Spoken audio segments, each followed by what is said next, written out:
Lorsque je vois un homme en quittant le théâtre ici, frapper une femme, la claquer sur les fesses, il est à vélo, il repart dans la direction opposée, elle tombe, je veux lui porter secours, je veux l'aider à se relever, et quand j'approche de cette femme, elle me rejette assez violemment, et je comprends alors, il aura fallu ça, que les hommes pouvaient être des ennemis, quoi qu'il arrive, des ennemis des femmes, et que les hommes portent ça aussi en eux, c'est-à-dire cette capacité à incarner le mal, la violence, l'agressivité. Et j'ai voulu rassembler, à ce moment-là, on parlait beaucoup des violences faites aux femmes. C'était en 2017, avant l'affaire MeToo, avant Harvey Weinstein, avant un certain nombre d'affaires, mais on parlait beaucoup, régulièrement, des violences faites aux femmes.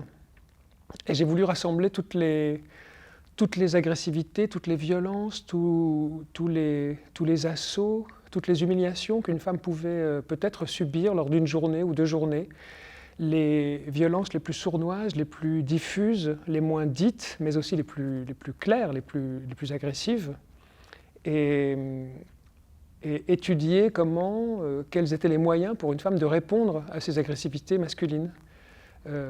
Celle-ci, dans cette affaire, dans cette pièce anecdotique, la pièce va choisir, pour répondre à cette question, de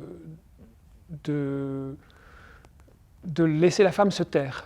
La femme va choisir de se taire, de faire silence, de ne plus répondre aux hommes, parce que répondre aux hommes, ce serait encore... C'est une femme qui, pour répondre aux violences des hommes, à la misogynie latente, sournoise, ordinaire ou aux agressions les plus violentes, elle va choisir de ne plus répondre aux hommes du tout, de ne pas participer à ce jeu d'hommes qui est le jeu de la guerre. Donc elle va se taire, elle va les rendre fous, mais pour autant, parce qu'il n'y a pas de raison, elle ne veut pas renoncer à son désir, à son plaisir, à la jouissance, et elle veut comprendre comment ça marche, les hommes, parce qu'il lui semble que les hommes sont plus libres, peut-être, dans leurs mouvements, dans leurs agissements, dans leurs désirs, dans leur libido, dans leurs jouissances, dans leurs envies, que les femmes. Et elle va essayer de comprendre comment ça marche un homme. Alors d'abord, je ne me suis pas tout à fait mis dans la peau d'une femme. Ça ne me semblait pas indispensable, et puis je ne peux pas me mettre dans la peau d'une femme, mais je n'en suis pas tout à fait capable. Mais j'étais observateur quand même des violences faites aux femmes, toujours, et puis moi-même très responsable des violences faites aux femmes, puisque tous les hommes portent aussi en eux cette sorte de...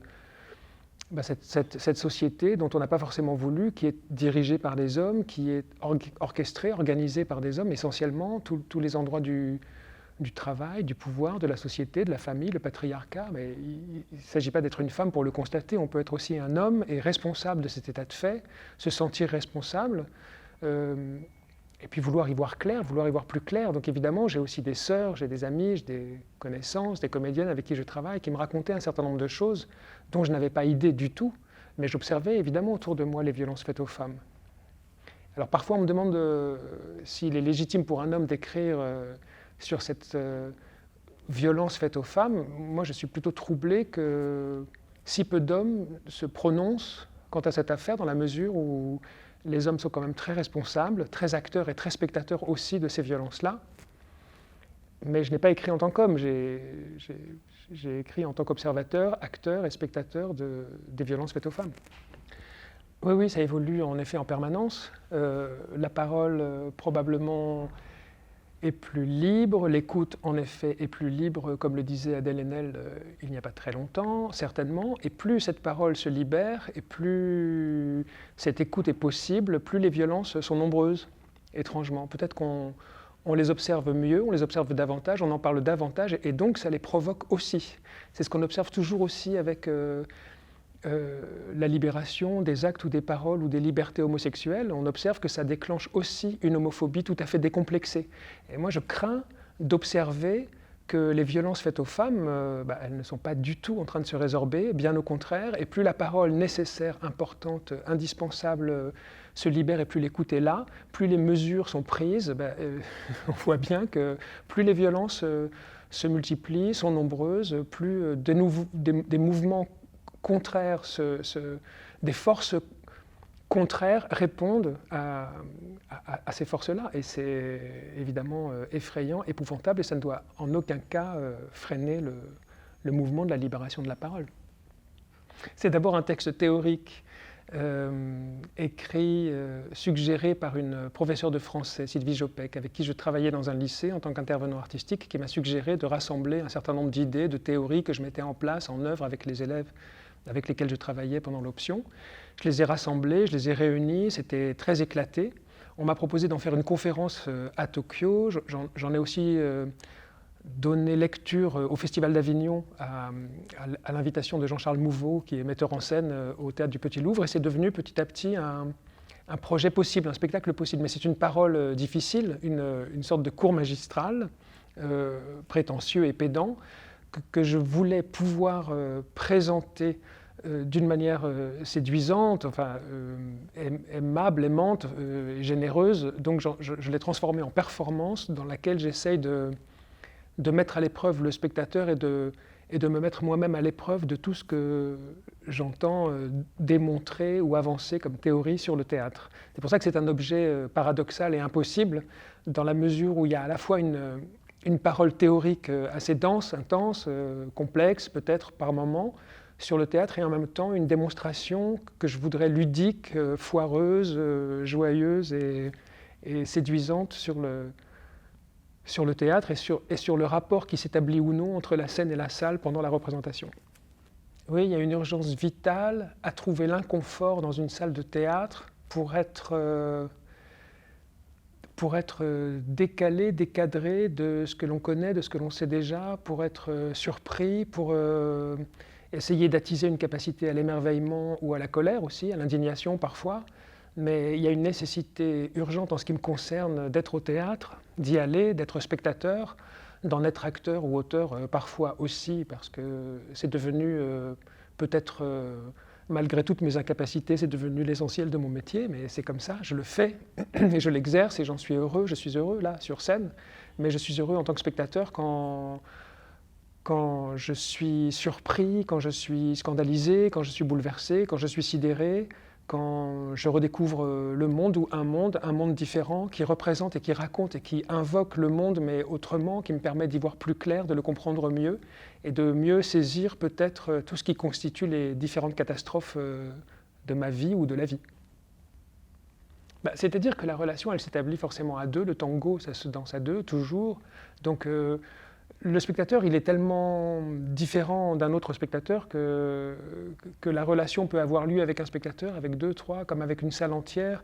Il y a forcément des spectateurs contraires, des spectateurs opposés, des spectateurs réfractaires. Il y a toujours des gens qui ne savent pas très bien pourquoi ils sont là. Il y a des gens qui ont une attente très préconçue, prédéterminée, qui sont forcément déçus par ce qu'on leur propose, d'autres qui sont d'une curiosité formidable. Mais c'est l'ensemble de ces entités qui forment finalement une entité qui va ou non rentrer en relation avec ce qui se passe sur le plateau. Mais on peut être aussi très exigeant à l'égard du spectateur. On peut être en droit d'attendre de lui qu'il soit à la fois disponible, qu'il ne soit pas motivé par une attente prédéterminée et définitive qui sera forcément déçu. Mais a priori, le spectateur de théâtre, il est là pour ça. Il accepte l'inconfort, il accepte la découverte, il accepte... évidemment, pas tous les spectateurs et pas pour tous les théâtres, mais... En règle générale, je crois que le spectateur de théâtre, il fait déjà l'effort de se déplacer, de payer sa place dans des conditions parfois très difficiles, douloureuses. Tout ça pour un univers dont a priori il ne sait rien, mais il est là pour l'accueillir et pour entrer en relation avec lui. Les deux et les autres, indépendants, avant-gardistes, boulevardiers, classiques, néo-contemporains, bourgeois, anti-bourgeois. En banlieue ou en province, oui, je sors volontiers hors de Paris pour aller voir des spectacles. Je ne parviens pas à faire autrement et je ne sais, si je n'écris pas, je crois que je me tue. Alors j'écris. Je suis un mauvais spectateur, probablement, parce que je suis tous les spectateurs que je dénonce dans l'effort d'être spectateur. C'est-à-dire, il m'arrive d'être dans l'attente précise d'une chose précise, d'un bouleversement que je voudrais retrouver, que j'ai vécu quand j'avais 15 ans ou 16 ans. Il m'arrive d'être un spectateur mondain, d'être un spectateur complaisant, d'être un spectateur... Mais je lutte contre tous ces aspects du mauvais spectateur de théâtre pour essayer de retrouver une sorte de... Je ne sais pas, une sorte de non-attente, une disponibilité qui ferait que une disponibilité à tout, qui me permettra justement peut-être d'être à nouveau secoué, bousculé ou sidéré par une proposition. Ben, je ne vais pas échapper à la banalité, évidemment, mais je pense que celui qui me tient le plus à cœur aujourd'hui, c'est celui que je suis en train d'écrire. Quand moi-même ici, je demande au public de participer à un moment donné, j'aimerais vraiment pas être à sa place. J'ai horreur de ça, ça m'est impossible. Parce que peut-être que je suis imprégné de cette convention qui fait que le spectateur s'efface dans une salle obscure et qu'il assiste d'une manière plus ou moins passive à une proposition, sachant que le spectateur ne veut pas être passif. Celui qui m'intéresse, en tout cas, n'est pas un spectateur passif, c'est toujours un acteur actif à part entière de la représentation. C'est celui-là que je trouve intéressant et cette démarche-là que je trouve intéressante. Mais moi-même, je ne participe pas à la proposition. Si Vincent McCain, dans un de ses spectacles, me proposait de venir danser sur le plateau, je pense que j'irais volontiers, mais ça me semble difficile.